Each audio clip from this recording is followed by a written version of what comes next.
Bonjour, bonjour, je vous souhaite la bienvenue sur Source de Vie TV. Alors, pour les personnes qui ne me connaissent pas, je m'appelle Successful Lady. Et aujourd'hui, je voulais partager 5 points avec vous qui vont nous faire du bien, qui vont nous permettre d'être vraiment intimes avec Dieu. La première des choses, c'est la soif. Il faut avoir soif. Il faut avoir soif de connaître Dieu. Il faut avoir soif de découvrir Dieu. Il faut avoir soif de chercher Dieu, en fait. Et cette soif-là va te permettre d'être intime avec Dieu. Donc, imaginez quelqu'un qui a soif. Hein, quelqu'un qui a soif. Le sentiment que tu as, c'est ça. Donc, la soif te presse. Hein, la soif te dérange. Hein, tu n'es pas bien, en fait, quand tu as soif. Il y a quelque chose qui ne va pas. Vous voyez? Donc, en quelque sorte, la soif t'invite à boire. La soif t'invite à boire, comme la parole de Dieu nous dit dans le livre d'Ésaïe. Vous, tous qui avez soif, venez aux eaux. Même celui qui n'a pas d'argent, venez acheter et manger. Venez acheter du vin, du lait, sans argent, sans rien payer. Vous voyez? Donc, cette soif-là va faire que tu vas commencer à chercher Dieu, dans le bon sens, parce que il ne faut pas chercher Dieu et puis s'éloigner de Dieu. Il faut chercher Dieu dans le bon sens. Et il y a une parole dans le livre de Jean 4 au verset 14 qui dit, je vais le lire, « Mais celui qui boira de l'eau que je lui donnerai n'aura jamais soif, et l'eau que je lui donnerai deviendra en lui une source d'eau qui jaillira jusqu'à dans la vie éternelle. » Oh, qu'est-ce que j'aime cette parole. Jaillira jusqu'à dans la vie éternelle. Ça, quand j'entends ça seulement, ça augmente en moi la soif de Dieu, de rechercher Dieu. Vous voyez? Il dit, cette eau va jaillir jusqu'à dans la vie éternelle. Vous voyez? C'est vraiment très profond. Ça veut dire beaucoup de choses. Vous voyez?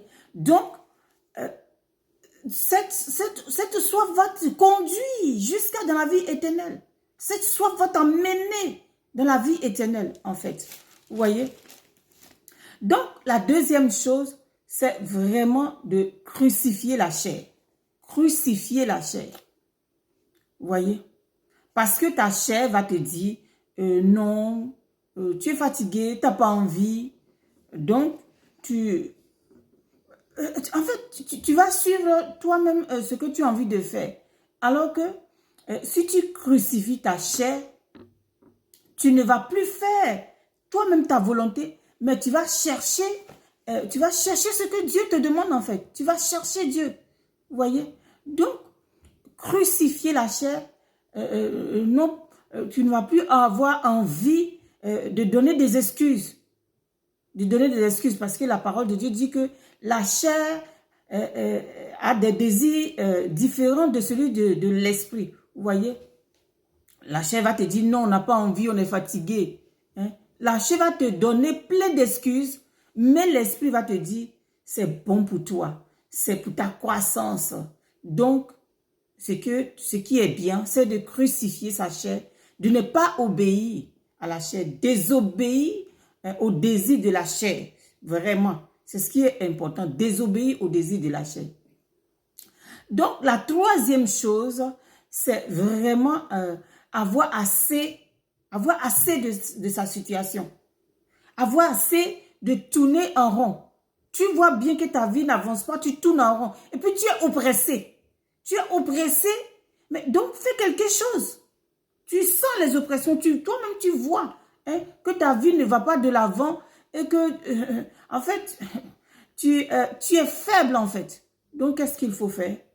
C'est en avoir assez de ta situation et puis prendre la résolution, car la parole de Dieu dit que à tes résolutions répondra ta réussite, ton salut. Vous voyez? Donc, c'est ce que tu vas résolu de faire qui va te donner le succès, qui va te donner de rencontrer Dieu. Donc, prendre vraiment la résolution de chercher Dieu. Et la quatrième chose que je voulais partager avec vous, c'est vraiment de se remplir de la parole de Dieu. Donc, ce que tu peux faire,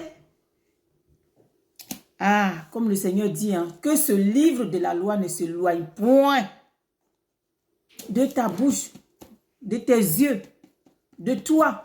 Donc, ce que tu vas faire, c'est de te remplir de la parole de Dieu. Tu lis. Tu emmagasines, tu maximises, tu emmagasines. Et puis, ça sera une autre vidéo que je vais t'expliquer. Quand tu te remplis comme ça, qu'est-ce que ça fait en toi? Donc, tu te remplis de la parole de Dieu. C'est trop puissant. Tu te remplis de la parole de Dieu. Tu écoutes les messages. Tu apprends des versets.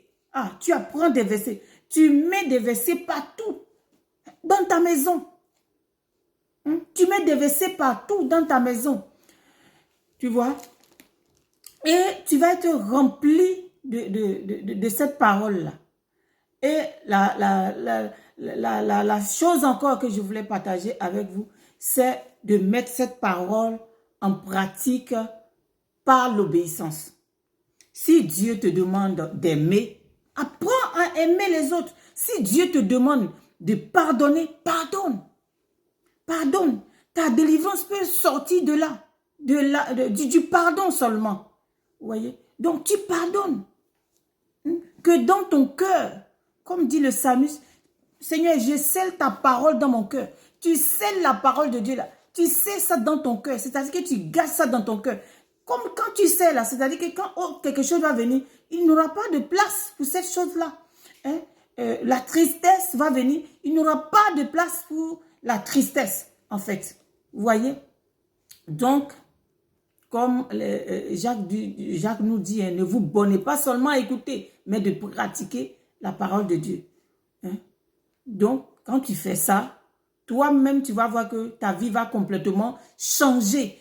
Ta position spirituelle va complètement changer.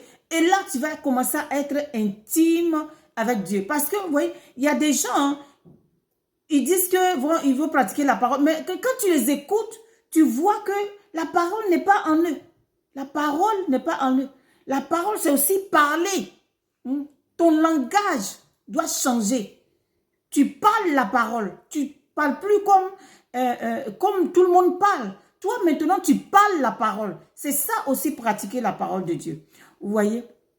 Donc, voilà ce que je voulais partager avec vous. La première chose, c'est de vraiment avoir la soif de chercher Dieu. La deuxième chose, c'est de crucifier ta chair. Même quand tu n'as pas envie de prier là, lève-toi et prie. Lève-toi et lis. Tu n'as pas envie de lire. Lève-toi et lis. Fais quelque chose en fait. Et la deuxième chose, c'est de toi-même d'être fâché de ta situation pour vouloir changer les choses. Oui, pour vouloir changer des choses. Et la quatrième chose, c'est de te remplir de la parole de Dieu. En tout cas, débrouille-toi de te remplir de cette parole. Tu la lis, tu écoutes les messages, tu mets les paroles partout. Tu te remplis de cette parole dans ta maison, partout. Tu te satures de cette parole. Et la dernière chose, c'est vraiment mettre la parole de Dieu par l'obéissance. Tu obéis. On ne met pas la parole de Dieu en pratique en la connaissant seulement. Non, en la pratiquant. Ce que la parole te demande de faire, tu le fais. C'est ça, obéir à cette parole. Et vraiment être intime de Dieu va te permettre de changer ta position spirituelle. Tu vas voir que spirituellement, tu as augmenté. tu montes à un autre niveau. Vous voyez? Donc, voilà ce que je voulais partager avec vous. Et que Dieu vous bénisse. Que vraiment, Dieu fasse que vous puissiez le faire. Pour être vraiment intime avec Dieu. La parole va te faire tomber amoureuse de la présence de Dieu. Tu vas commencer à aimer aller prier. Tu vas commencer à aimer à proclamer Dieu. Donc voilà, que Dieu vous bénisse. Et puis, on a une prochaine vidéo. N'oubliez